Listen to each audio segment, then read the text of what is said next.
Jadi cerita kali ini tuh gue dapet dari salah satu pendengar Scary Things. Dan ini tuh cerita tentang tantenya dia sendiri yang akhirnya nyeritain pengalaman mistisnya. Oke. Tantenya kita sebut aja namanya Tante Gina. Kejadian ini tuh terjadi sekitar tahun 2012-an. Pada saat itu umurnya Tante Gina tuh sekitar 27 tahun. Jadi pas lagi liburan Natal, Tante Gina sama keluarganya tuh pergi ke Bandung dari Jakarta. Dan cuma semalam aja karena lusanya tuh Tante Gina masih ada kerjaan di Jakarta. Akhirnya Tante Gina berangkat sama suami dan satu anaknya yang masih umur 3 tahunan. Singkat cerita, mereka di Bandung tuh cuma 1 malam. Dan besok malamnya tuh langsung balik ke Jakarta lagi. Dia ini OTW ke Bandung naik mobil? Naik mobil Moy. Nah anaknya Tante Gina namanya Emir. Di perjalanan pulang tuh tiba-tiba buang air besar di Pampers. Nah karena gak nyaman, akhirnya Tante Gina tuh bilang ke suaminya buat berhenti dulu di salah satu rest area terdekat. Sekalian si Tante Ginanya ini juga pengen sholat isya dan berhenti buat ngasih makan Emir dulu gitu. Rest area KM berapa tuh Nat? Kalau itu gue gak bisa ngasih tau sih Moy. Nah akhirnya mereka berhentilah di kilometer yang gak bisa gue sebutin ya kilometernya berapa. Di sini tuh gak terlalu gede sih rest areanya, tapi bagus lah buat tempat pemberhentian. Si Tante Ginanya tuh juga sebenarnya milih rest area ini tuh karena katanya dia tuh pernah beberapa kali berhenti di sini, jadi familiar gitu loh. Nah begitu sampai dan parkir, Tante Gina tuh langsung bawa Emir ke toilet umum buat gantiin popoknya dan bersih-bersihin si Emir lah. Terus pas Tante Gina kayak lagi mau nyebokin Emir, Tante Gina tuh ngedengar di bilik paling pojok kamar mandi tuh kayak ada anak kecil yang lagi nangis. Oke. Terus setelah selesai gantiin popok, Tante Gina tuh mau ngecek kan ke pojok bilik itu. Pas dicek tuh ada anak kecil laki-laki lagi jongkok nggak pakai baju, cuma pakai celana daleman gitu warnanya putih, sendirian sambil nangis. Aneh banget. Nah di situ Tante Gina tuh berusaha kayak nanyain, kamu mamanya mana? Ayo keluar cari mamanya. Tante panggilin satpam ya. Tapi si anak kecil ini tuh di situ jadi diem, nengok ke atas ngeliatin muka Tante Gina dan langsung lari kenceng banget keluar. Tante Gina kaget kan pas dia narik Emir dan berusaha nyari si anak kecil ini tuh bener-bener udah gak ada sama sekali. Akhirnya Tante Gina langsung samperin suaminya ke mobil dan ngajak makan di salah satu resto di sana. Nah pas mereka sampai, terus langsung mesen makanan kan. Dan mereka makannya bertiga tuh akhirnya. Terus sambil nyuapin Emir, Tante Gina tuh kayak ngerasa diliatin gitu Moibi sama orang kayak dari pojok kanannya gitu. Jadi tempat duduknya mereka tuh kayak di tengah-tengah gitu. Dan Tante Gina tuh ngerasa diliatin dari arah kanan ya. Kebayang gak? Yeah. Kayak ada di meja pojok kayak gitu. Terus pas Tante Gina ngeliat ke arah kanan itu gak ada siapa-siapa. Terus lanjutlah nyuapin lagi si Tante Gina. Pas lagi nyuapin anaknya, tiba-tiba pakai ekor matanya Tante Gina tuh dia ngeliat kayak ada orang gitu lagi mangap gede banget sambil ngeliat ke arah Tante Gina. Anjir. Langsung nengok tuh Tante Gina di situ. Dan pas Tante Gina ngeliat, dia tuh ngeliat ada anak kecil yang tadi di bilik kamar mandi lagi ngeliatin Tante Gina sambil mangap-mangap. Terus liurnya tuh keluar gitu. Oh, yang mangap itu berarti anak kecil itu? Iya. Anjir. Dan pas Tante Gina ngeliatin terus anak kecil itu, anak itu tuh pergi keluar resto sambil lari, tapi nembus pintu kacanya Moy. Anjing serem banget. Nah pas ngeliat itu tuh Tante Gina langsung diem, matung bener-bener gak bergerak sampai suaminya tuh nyadar. Terus nanyain lah ke si Tante Gina kalau dia tuh kenapa. Tapi di situ Tante Gina tuh masih speechless banget lah dan gak ngomong apa-apa. Akhirnya yang lanjutin nyuapin anaknya tuh jadi suaminya, karena si suaminya ini tuh gak mau si Emir tuh sadar kalau ibunya tuh kenapa-napa. Tante Gina langsung ke toilet, dia cuci muka dan dia kayak baca-baca istighfar sendiri gitulah. Pokoknya dia tuh ketakutan banget karena si Tante Gina ini tuh bukan orang yang bisa ngeliat hal-hal kayak gitu loh Moy. Iya. Jadi kebayang banget kan tuh shocknya kayak apa. Nah setelah dari toilet dia langsung tuh balik ke tempat duduk tadi. Terus dia tuh bilang ke suaminya untuk tungguin dia sholat dulu. Jadi si Tante Gina tuh pengen sholat isya dulu di masjid rest area. Gantian lah sama suaminya biar si Emir tuh maksudnya ada yang jagain dulu di situ. Akhirnya jalan lah Tante Gina ke masjid deket situ. Lumayan jauh sih karena kayak dari ujung ke ujung gitu. Terus pas sampai masjidnya, Tante Gina tuh langsung ambil wudhu dan langsung pakai mukena. Nah karena itu posisinya udah jam 10 malam, jadi kondisi masjid pada saat itu tuh gak terlalu ramai. Paling kayak ada beberapa ibu-ibu yang tidur-tiduran di pojok gitu loh. Dan Tante Gina tuh sholat di tengah-tengahnya itu akhirnya. Nah pas lagi sholat, terus mulai tahiyat awal, Dari belakangnya si Tante Gina tuh tiba-tiba dia tuh kayak dengar kayak ada suara anak kecil manggil ibu. Tapi deket banget tuh suaranya, kayak di belakang Tante Gina persis. Terus lanjutlah dia sholat, berdiri ke rakaat ketiga. Dari belakang tuh mukenanya Tante Gina tuh kayak kesenggol-senggol gitu. Kayak kalau ada orang jalan terus gak sengaja kena kan berasa gitu ya. Nah mukena belakangnya tuh kayak berkibar gitu loh. Tapi Tante Gina tuh mikir mungkin ada anak kecil lagi main di belakangnya, jadi kena-kena gitu. Akhirnya Tante Gina tuh nyoba fokus buat sholat sambil merem lah dan baca doa dalam hati. Terus abis itu Tante Gina tuh ruku. Nah pas lagi ruku, si Tante Gina tuh mau buka matanya Bi. Dan pas Tante Gina buka matanya, dia tuh kaget banget. Ada anak kecil yang dari tadi dia lihat lagi tiduran sambil teriak, "Ibu!" Anjing. Dan mereka tuh tatap-tatapan sedekat itu. Tapi si anak kecil ini tuh posisinya satu badan berdarah-darah termasuk mukanya juga Bi. Anak kecil yang dilihat di kamar mandi itu? Iya. Wah siang banget. Tante Gina di situ langsung istighfar lah berkali-kali dalam hati, tapi tetap nguatin diri tuh buat lanjutin sholat. Walaupun posisinya tuh udah gemeteran banget lah satu badan. Tapi untungnya Bi, anak kecil itu tuh langsung lari dari situ. Dan Tante Gina tuh langsung selesain sholatnya cepet-cepet. Nah begitu sholatnya selesai, Tante Gina langsung jalan lah cepet-cepet ke resto tadi buat nyamperin suami sama anaknya. Biar cepet-cepet pulang langsung ke Jakarta kan maksudnya. Pas Tante Gina sampai di resto Bi, Tante Gina tuh kaget banget. Dia ngeliat anak kecil yang tadi lagi duduk di sebelah Emir sambil ngeliatin si Emir. Wah. Di situ Tante Gina tuh langsung cepet-cepet ngegendong Emir sama ngajak suaminya buat pulang. Di detik itu juga tuh Si Emir sama suaminya Tante Gina ini gak sadar ada anak kecil ini? gak ngeliat sama sekali Terus di situ suaminya tuh bener-bener kebingungan gitu karena gelagatnya si Tante Gina tuh kayak ngebingungin banget kan dari tadi. Akhirnya selama perjalanan ke Jakarta pun tuh si Tante Gina diem aja tanpa kata. Dia bener-bener gak ngomong apa-apa. Nah jadi Bi, kata yang ngirimin cerita, si Tante Gina tuh cuma cerita ke dia nih yang dikirimin. Kalau si Tante Gina ini tuh katanya pernah buang anak hasil hamil di luar nikahnya di rest area itu. Anjrit.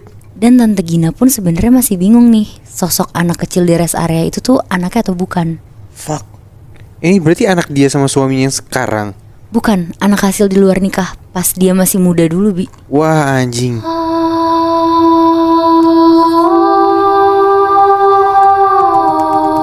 Jadi Bi, ada satu dokter jaga, kita sebut aja namanya Riko. Riko ini tuh dokter jaga yang baru aja pindah ke rumah sakit ini.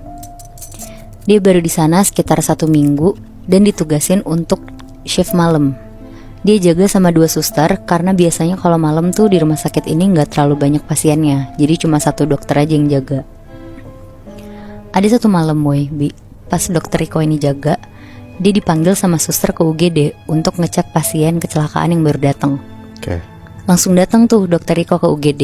Dan pas ngeliat pasiennya ini tuh korban kecelakaan motor yang ditabrak sama truk Bi. Kondisinya tuh udah gak sadar tapi masih ada nafasnya di situ. Dan pas lagi diperiksa dokter Riko, yang tadinya masih ada nafasnya tiba-tiba tuh hilang pelan-pelan Bi. Di situ dokter Riko tuh langsung nyatain kalau pasien itu meninggal di jam 00.30 tepat pas dokter Riko masih meriksa pasien ini. Terus setengah jam kemudian, sekitar jam 1, keluarga jenazah tuh mulai datang Bi. Di sana langsung lah ada suara tangisan-tangisan dari keluarga. Dan keluarganya tuh minta dimandiin sama rumah sakit. Habis itu baru dibawa pulang dan akhirnya dibawa sama petugas rumah sakit ke ruangan jenazahnya. Nah, pas mau dibawa ke ruangan jenazah, dokter Riko tuh di situ ikut jalan ke ruang jenazah bareng sama petugasnya. Ngobrol-ngobrol lah mereka di situ. Dokter Riko yang baru di rumah sakit itu tuh kayak nanya-nanya ke petugas ini, udah berapa lama mas di rumah sakit ini? Karena kebetulan tuh baru kenal juga kan si dokter Riko sama petugas ini. Dijawab sama petugasnya, udah 10 tahun di sini dok. Terus dokter Riko bercanda-canda lah, nanya kayak pernah ngalamin kejadian mistis apa mas di ruang jenazah. Saya mau ikut ke ruang jenazah karena saya belum pernah masuk situ tengah malam. Dijawab sama petugasnya, cobain aja sendiri dok, kalau diceritain mah gak selesai ini. Akhirnya karena penasaran si dokter Riko masuk juga tuh ke ruangan jenazah. Pas masuk di dalam, lumayan gede tuh ruangannya Bi. Ada 10 tempat tidur untuk naruh jenazah. Tapi ada beberapa jenazah yang katanya tuh belum diambil-ambil juga sama pihak keluarga, udah kayak berbulan-bulan gitu. Oh, mau banget. Iya. Dan di situ akhirnya dokter Riko lumayan kaget ngeliat beberapa jenazah yang masih ada di ruangan itu. Tapi sih dokter Riko nggak sendirian kan? Di sini nggak sendirian, soalnya ada petugas yang naro itu kan, Moy. Terus pas abis petugas yang naro jenazah yang baru ini, dia bilang ke dokter Riko, "Dok, saya tinggalnya ke depan." Nah, sementara si dokter Riko tuh masih kayak nge-explore ruang jenazah gitu, Moy, Bi. Kayak ngeliat-liat sekitar, terus ngeliat jenazah-jenazah yang belum dibawa pulang sama keluarganya. Jing berani banget ya. Nah, terus Moy, gak lama tuh dokter Riko kayak ngedenger ada suara rintihan gitu. Dari situ dia kaget banget dong. Tapi dia di situ masih mikir, oh mungkin itu petugas yang tadi. Akhirnya dipanggil-panggil lah sama si dokter Riko. Mas. Tapi gak ada suara sautan sama sekali. Akhirnya dokter Riko langsung keluar lah dari ruang jenazah itu, karena akhirnya dia lumayan ketakutan juga kan. Iya. Terus pas lagi cepet-cepet keluar dari ruang jenazah, di depan pintu tuh ada si petugas yang tadi, Bi. Terus langsung nanya lah si dokter Riko, "Mas, tadi bersuara ya?" Terus si petugas ini tuh bilang, "Enggak dok, kenapa dok?" Langsung tuh dokter Riko ngalihin, bilang, Enggak apa-apa mas." Terus petugasnya bilang, "Saya mau ngeluarin jenazah tadi ke ruang mandiin jenazah dok." Terus dokter Riko yang belum ada tugas apa-apa, akhirnya dia ngikut lah ke ruang mandi jenazah bareng sama si petugasnya. Oke. Nah pas sampai di ruang mandi jenazah, dokter Riko yang baru pertama kali kesana tuh sama Moibi, kayak pas dia di ruang jenazah tadi. Dia nge-explore lagi, lihat-lihat sekitar, sampai akhirnya pas keluarga jenazah datang, dia langsung keluarlah dari ruang mandi jenazah. Dan pas dia keluar dari ruang mandi jenazah itu, dokter Riko tuh ngerasa kayak ada yang ngikutin dia jalan di belakang. Tapi pas dokter Riko nengok ke belakang tuh gak ada siapa-siapa, Moibi. Akhirnya dia berusaha jalan cepet tuh mau ke arah UGD lagi. Tapi pas dia lagi jalan cepet, kan kalau mau ke UGD tuh harus ngelewatin ruang jenazah tadi ya. Nah pas dia ngelewatin ruang jenazah, dokter Riko tuh ngeliat ruang jenazah tuh kayak kebuka lebar gitu, Moibi. Padahal tadi tuh udah ditutup rapet sama si petugasnya ini. Dan pas dokter Riko kayak mau nutup ruang jenazahnya, dia tuh ngeliat ada suster jaga UGD di pojok ruang jenazah lagi ngeliatin jenazah yang udah lama gak diambil. Akhirnya masuklah dokter Riko ke ruang jenazah itu. Dia mau nanya ke suster jaga itu ngapain kan di ruang jenazah. Soalnya kirain dokter Riko tuh jenazah yang udah lama ditaruh situ akhirnya mau diambil keluarganya. Tapi gak taunya Muibi, pas dia masuk ke situ, susternya itu tuh nangis-nangis sambil ngelus jenazah ini. Terus susternya ngeliat lah ke dokter Riko dengan kondisi muka suster ini tuh nangis darah. Anjing. Di situ si dokter Riko tuh langsung cepet-cepet keluar dari ruang jenazah itu. Dia nutup pintunya, dia jalan cepat ke UGD. Terus begitu sampai UGD dia langsung duduk lah di meja UGD-nya. Berarti suster itu bukan manusia kan? Bukan, Moy. Anjing. Terus nafasnya tuh masih ngos-ngosan kan, karena tadi cepet-cepet tuh dia jalannya. Iya. Langsung ditanya lah tuh sama suster jaga yang ada di UGD, yang tadi dia lihat. Si susternya nanya, "Dok, kenapa?" Terus dijawab nih sama si dokter Riko, "Tadi saya lihat kamu di ruang jenazah." Terus si susternya ini tuh ketawa-tawa bilang, "Ih dokter, ada-ada aja sih, jangan nakut-nakutin dong." Terus karena si dokter Riko juga gak mau nakut-nakutin suster ini, jadi ya udah gak diterusin pembicaraannya kan barusan. Nah lanjut, sekitar jam 3 pagi, tiba-tiba ada pasien masuk ke UGD Moibi, dibawa pakai ambulans. Dan ternyata sama korban kecelakaan lagi, tapi kali ini tuh kecelakaannya mobil. Langsunglah diperiksa sama dokter Riko. Dan ini tuh lebih mengenaskan daripada yang pertama tadi. Tangannya si pasien ini tuh sampai copot gitu, Moibi. Dan kondisinya juga udah gak bernyawa. Pokoknya dia meninggal di tempat yang lokasinya tuh gak jauh dari rumah sakit dokter Riko. Akhirnya langsung dibawa ke ruang jenazah sambil nunggu keluarganya katanya datang pas subuh nanti.